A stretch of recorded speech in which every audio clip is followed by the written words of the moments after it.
Welcome to my YouTube channel. I am your host, Save Our Children TV. My name is Charles, and I am here to drop a few videos. Um, I sorry I haven't been posting this week. Been busy um, with college, and so I'm back, and I'm going to start dropping consistently. But since I am post on this channel this past Monday, I'm going to post now. um 6 videos I was supposed to do for my day. I'm gonna post them now and then 6 today. I'm gonna post an extra 4 for today, so we have 6 stories altogether. Um, so without further ado, let's get into our stories. But before we get into our stories, I have a bonus story that I want to talk about. I never talked about it, but I wanted to talk a little bit about the Riverfront Brawl because everyone's talking about it. So I'm gonna pull up an article and I'm gonna read about it.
Four are charged with assault after Alabama Riverfront Brawl. So Alabama's gonna take an L.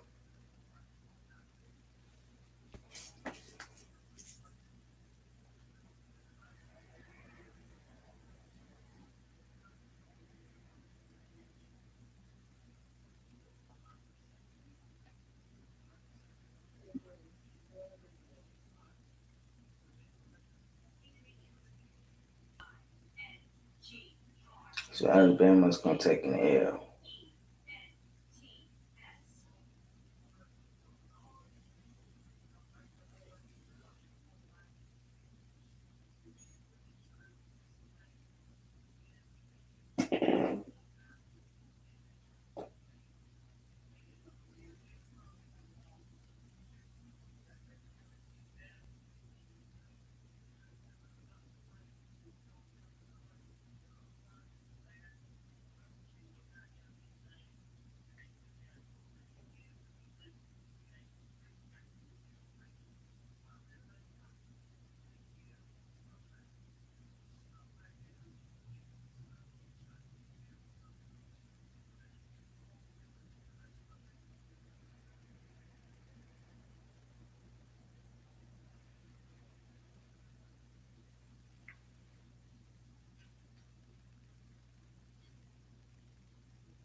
A waterfront brawl in Montgomery, Alabama went viral.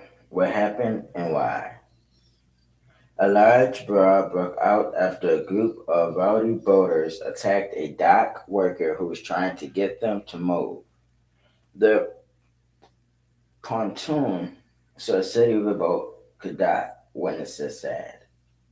The riverfront worker who was attacked said he held on for dear life as a group of white boarders jumped him in a large brawl that broke out at the Montgomery River in Alabama on August the 5th. In a handwritten account he filed with law enforcement after the August 5th melee and obtained by NBC News, Damian Pickett recalled what happened to the day when the man refused to move the boat so a diner cruise riverboat could dock.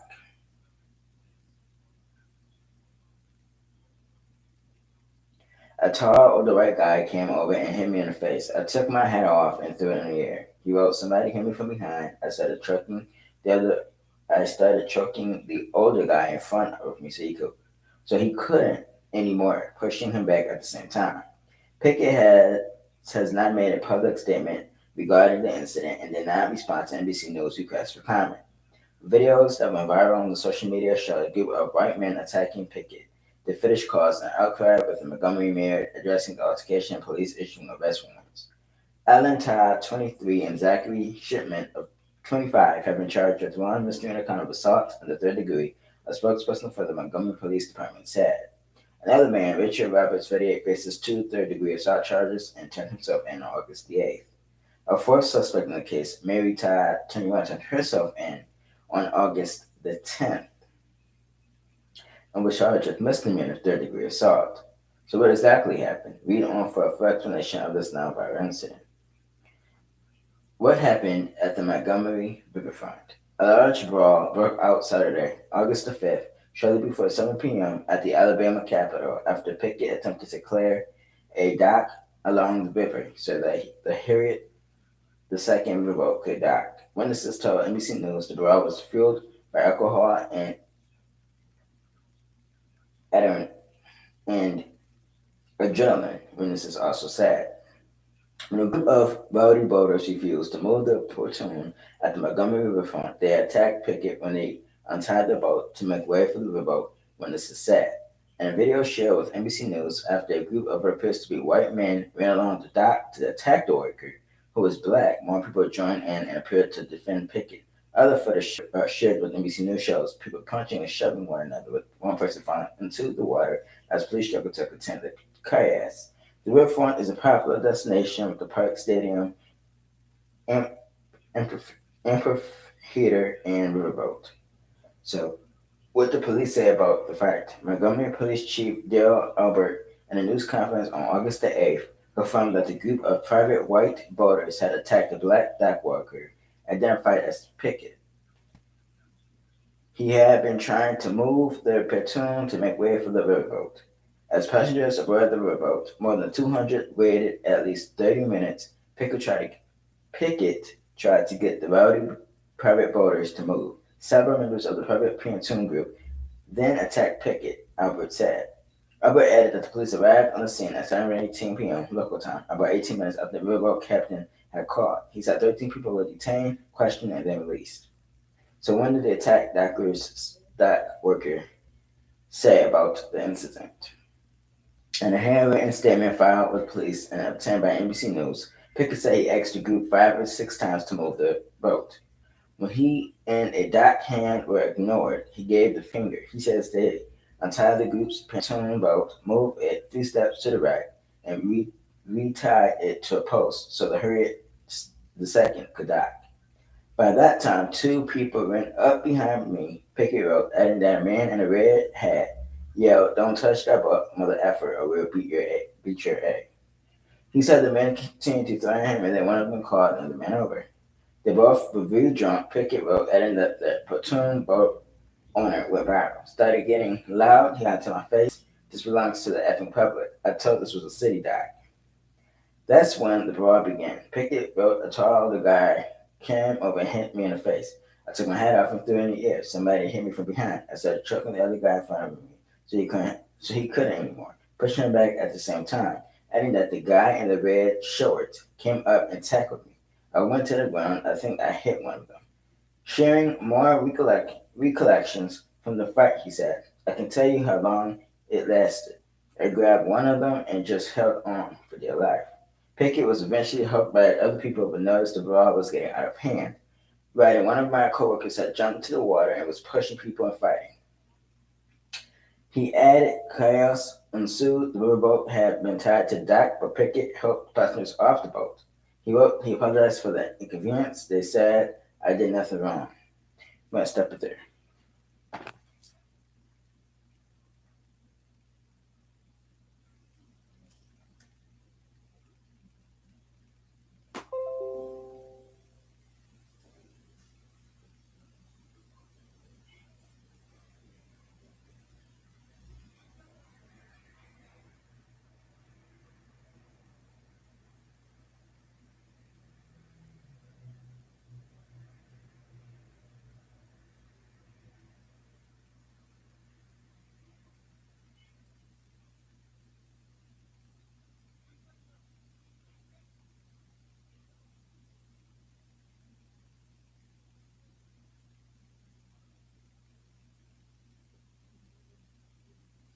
Number one,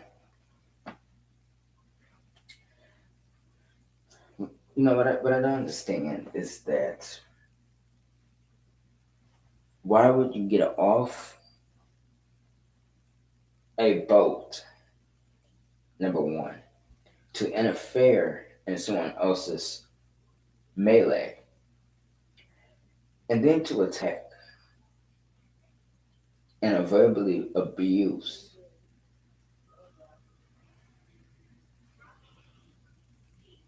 a black man, and the fact that people had the nerve to jump this black man, jump, you know, means that you can't do things on your own. So you have to jump him. Secondly, to the woman who was arrested in this melee, let me just say this: if you are fighting with a man and a man beat you up or attacked you, and you come to police and you got arrested, you're talking about a black man, he would have been facing felony charges. I don't understand these people, but them. I don't understand why these people wasn't charged with a felony because it's considered assault at this point. It's assault. So at this point, it should be a crime. It's a felony, and we got to do better. We have got to do better because we are failing our people.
So again, we just got to do better. We gotta, you know,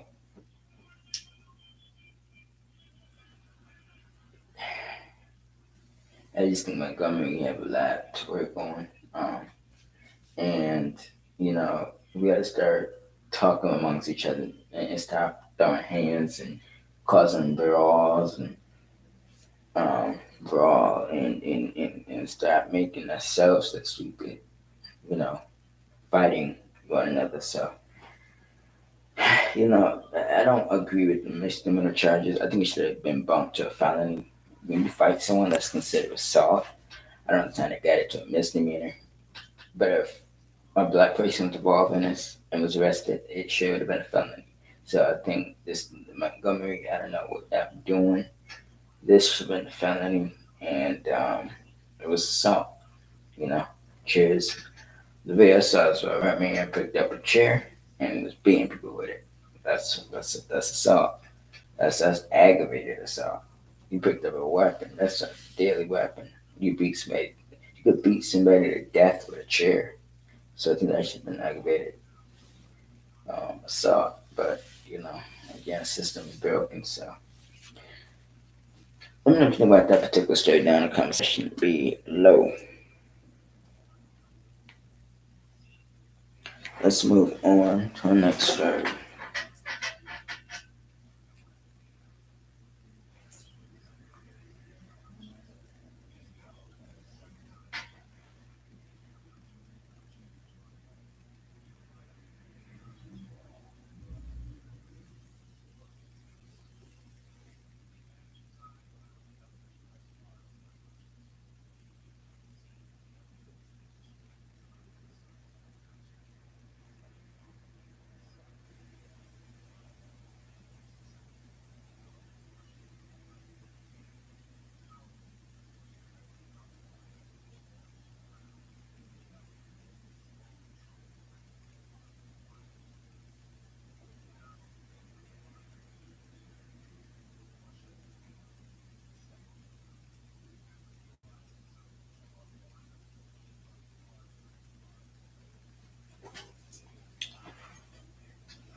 This next story is out of Chicago. Our first story is out of Chicago. Chicago is going to take an L.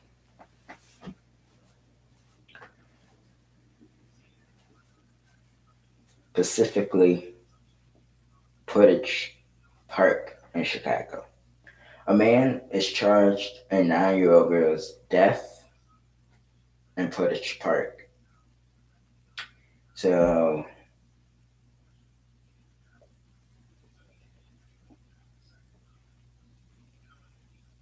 her mother was gunned down in 2018. So, a 43-year-old Chicago man has been charged with first-degree murder in connection with the shooting death of a 9-year-old girl the weekend. Michael Goodman, who lives in the same block where the shooting occurred, was arrested moments after fatally shooting Sarabi Medina. Chicago police said Monday. CPD previously said Goodman, who is known to police, walked up to a group of people in the 3500 block of North Long Avenue in the city's Portage Park neighborhood about 9:40 p.m. Saturday. He then shot Medina in the head on the sidewalk outside her home, police said. When the father saw the gunman, he tried to stop him. During the struggle, witnesses said the gunman was hit in the face with a bullet from his own gun, which police recovered at the scene. The girl was taken to Stroger Hospital in critical condition, and she died a short time later, police said. Chicago police initially said Medina was 8, but a family friend later confirmed she was 9 years old. Goodman was taken to Illinois Masonic Medical Center in critical condition. A memorial has been born for the girl who is on the scooter and had just gotten ice cream moments before she was shot. I am still trying to wrap my mind around this whole thing, said Angie Gonzalez, Rodriguez, a relative. It just makes no sense at all. A vigil was held for Madonna on Monday evening. She was a beautiful person with a big, big heart. It's just a shame that her light was dimmed. Just gone, completely gone, Rodriguez said. It's not yet known why the girl was targeted. You killed an innocent child, an innocent baby girl, for what reason? Now these parents have to mourn their baby and everything else, and every time they turn around and look, they'll know it was across the street. Nobody's going to let their kids come around here and play. People aren't going to take the kids to this park because they are terrified. We just want to pay our respects to her and to her family, but it's just crazy, said Sue Kaiser, who lives nearby. Those who knew Madonna, who went by the nickname Bibby, said she was going into fourth grade and was looking forward to the start of school. No one should watch their kid get shot in front of them. That is wrong as society, activist Flash ABC said. Adding the family's tragedy, Madonna's mother, 29-year-old Blanca Miranda, was shot and killed in 2018. How dare you, how dare that you think that you can just take anyone's life, a child? What did that child do to you or to anybody? Rodriguez said. Neighbor said that the family moved to the British Park apartment shortly after her death. Many in the neighborhood said they are devastated by the weekend shooting. It should twist me up. It really does. I just can't get out of my mind. Just senseless, said Joe, a neighbor. Alex George and his wife and child live down the street. We're thinking about moving. Unfortunately, we had to think of our family and what's best for us, George said. Goodman is due in bond court Tuesday.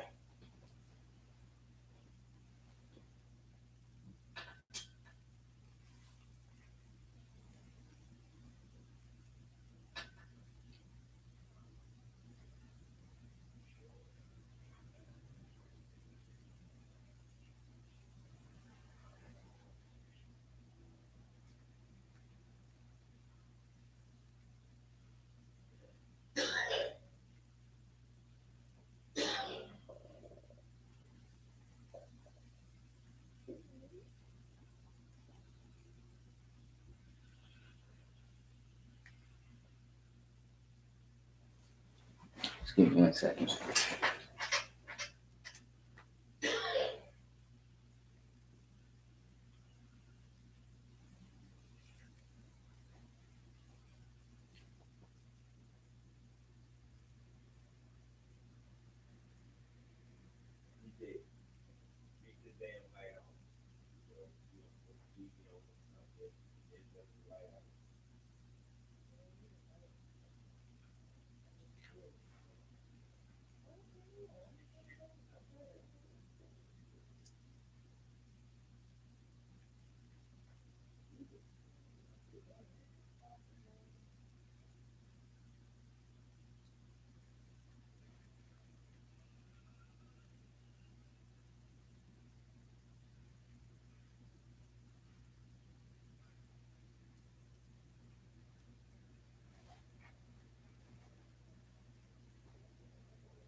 So the reason why this fool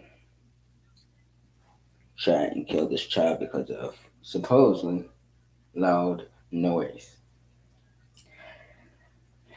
My thing is this: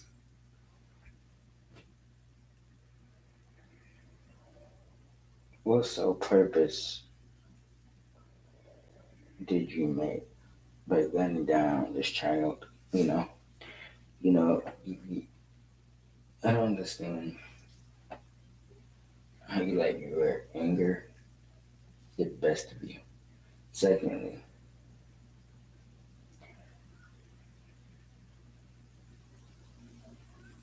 you should have been locked up a long time ago because if you wanted to use a gun on children, then let's say you wasn't use a gun on animals or on just anybody. So I think again the system is broken. Real person should never had a firearm in the first place because he used it for the wrong reason. You know, if you're having a noise dispute, you call the police. You don't use deadly force. You don't shoot someone because you can get your way. I don't understand. He used to solve the problem, but you know, I'm pretty sure he's gonna be convicted. Um, Secondly, let's pray for the family and let's pray and hope that they get justice and let's pray that he serves life in prison where he belongs because he clearly don't belong on the streets. When it comes to subscribe to classification. We're gonna move on to a second story. Condolences to the victim.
17-year-old suspect. Matter of fact, New York City is going to take an L. 17-year-old suspect in the New York stabbing of a dancer is indicted on hate crime murder charge. Let's go back. A 17-year-old was indicted on a hate crime murder charge in the stabbing that followed taunts and confrontation of a group of men dancing shirtless to Beyonce as the guest of their car, prosecutors said Thursday. Prosecutors concluded O'Shea Sibley's death was motivated by anti-black and anti-LGBTQ bias. Brooklyn District Attorney Eric Gonzalez said, "It is clear to me under the circumstances of this case that in substantial part this attack was caused because people were offended by Mr. Sibley and his friends dancing and celebrating," Gonzalez said. The suspect is due in court Friday to answer the charge. It mirrors the charge on which he was arrested last week. If convicted, he faces at least 20 years in prison. The Associated Press sent a text message to his attorney, Park Pollard, seeking comment. Pollard's voicemail box was full. The teen's grandmother told the Daily News he was defending himself. Prosecutors have not released the suspect's name. The chain of events that ended in Sibley's July 29 death began when he and his friends were dancing at a pump at a Brooklyn gas station. And another group of people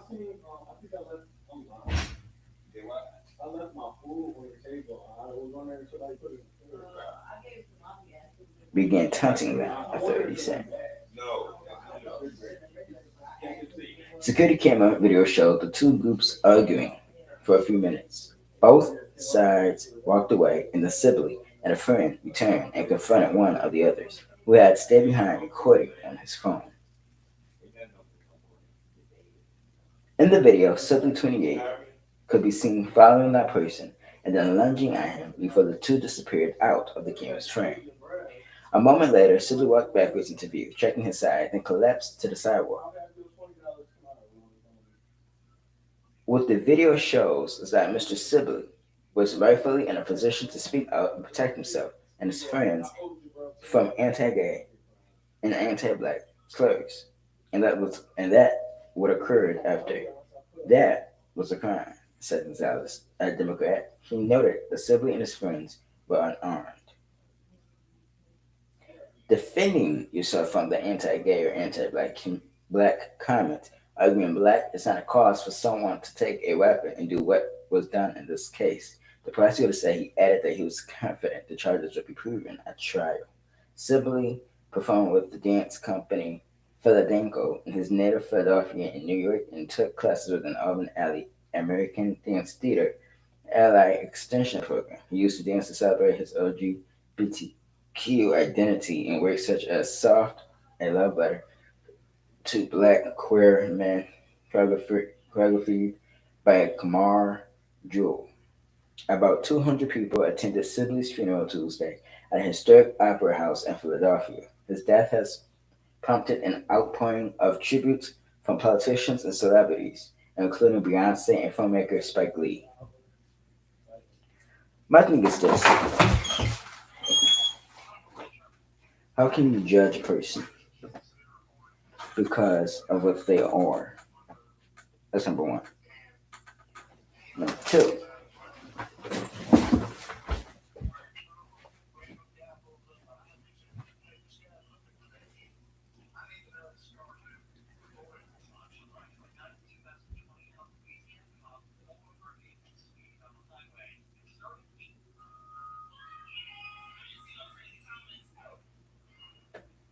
number two, New York City is a big, big, big place. And so when you are angry at a person who chose to be what they want to be and then kill them because of what they are, that's considered a hate crime. And so you got to be careful when you commit crimes like that because that's a crime that you could face 20 years or you could face life if convicted. So,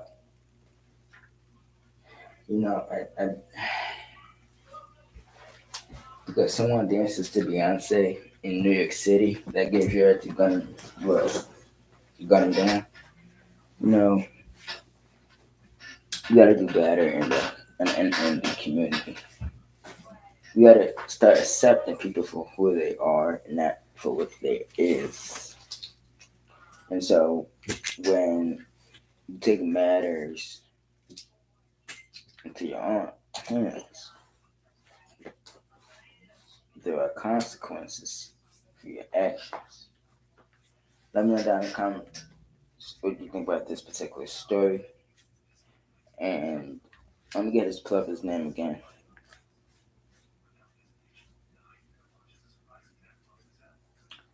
His name was, let's see, O'Shea Sibley's. I believe that was his name. O'Shea Sibley's.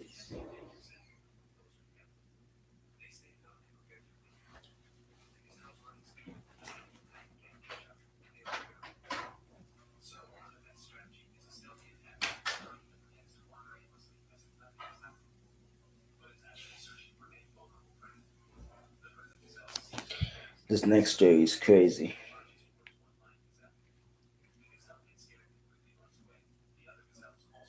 But Oklahoma is going to take an L.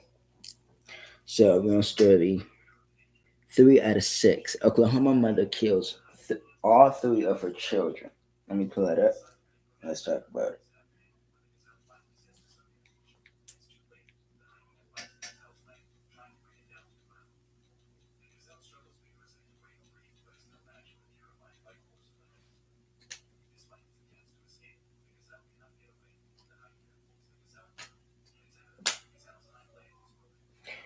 Okay, so in Oklahoma, mother killed her three young children, ages 11, 6, and 10 months, and then herself during a supervised visitation at her home after an hours-long standoff with police.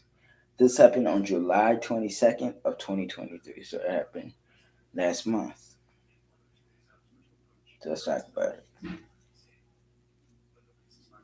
I got one today. Oklahoma mom and her three children, including a 10-month-old, were killed in triple murder suicide. Brandy McCaslin and her three children, an 11-year-old, a 6-year-old, and a 10-month-old, were found dead inside their home after an hours-long standoff with police. An Oklahoma mother is accused of killing her three children and then herself following an hours-long standoff with police last week. In the afternoon on Thursday, July 20th, officers responded to a home in Virgidaris, located about 20 miles outside of Tulsa. After noticing fireworks erupting, the Oklahoma State Bureau of Investigation said in a news release. Officers arrived to find Brandy McCaslin, 39, barricaded and armed with a firearm inside the residence. Investigators said negotiations between officers and McCaslin lasted for the next 3 hours.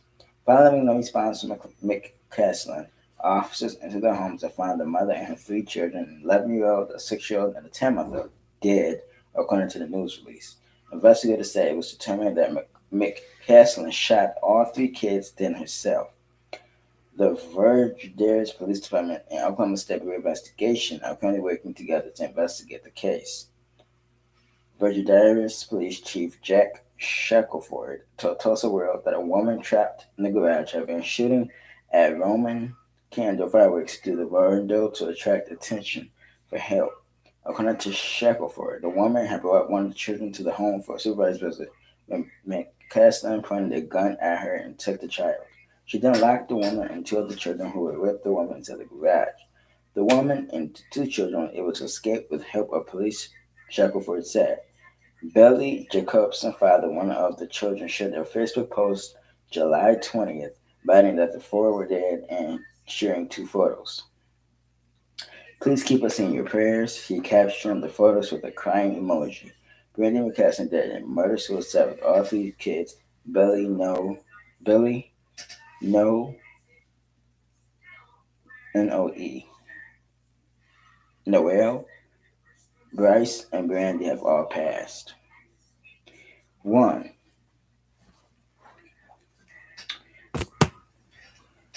my favorite motto is, and I say this all the time when women have children with men, right? If you dating an ex-boyfriend and he's thinking about harming you or your children, you need to leave that situation. Same as in this situation, this woman clearly was. This is what you call a red flag, because the father of the children knew that this mother had issues. Yet again, you still lay down with her and make children with her. Then she ended up killing your children and herself. And you're now you have to bury your three children plus the woman that you once loved. Because I'm pretty sure you know you're gonna feel the same. But evaluations in America is very, very needed because we're putting children in people's hands who shouldn't be dealing with our children. But we gotta think twice. We gotta ask ourselves: are these people stable enough to be around children? Because clearly, this woman is not stable enough to be around these children. Clearly, she wanted to die, and she wanted to take care of her children, and what she did. We gotta do better. You gotta do better when it comes to having children. Better know who we having children with, and who we are having children by. Because this woman did not care about her children clearly, because you were not have kept your children, you just take yourself out if you had feeling some type of way. But you involve children and catch your innocent three children who deserve to still be here. But you were so coward. Again, you were so much of a coward to take your children out with you, which I don't understand. Like, how did that make any sense? So again, we gotta be in our wife, husband, boyfriend, girlfriend. We gotta be deep in the business. If they're planning something, we gotta be right up. We gotta hear that and take action right away. Don't wait till it's too late. You hear a threat in a sentence, that's a cue for you and your children to get up out of there because bad things can happen in less than 2 seconds. So we got to do better with timing and who we sleep with, and also to family, to children, and it's crazy. And this woman did not deserve to have children. You took out a 10-month old. I mean, seriously, you took out a 10-month old. You killed your children for you killed yourself. I mean, how much? Come on now, man. Crazy, crazy. Like, comment, subscribe. Our phone is on 3%, so I will be doing a part two. Um, I will be dropping the other 3 videos on Monday. So have a great night. And I will see you guys tomorrow on the channel, and then I will see you guys on Monday on this channel. Peace. It's not funny. Right there. What are you doing? You don't finish it, bro. What's going on?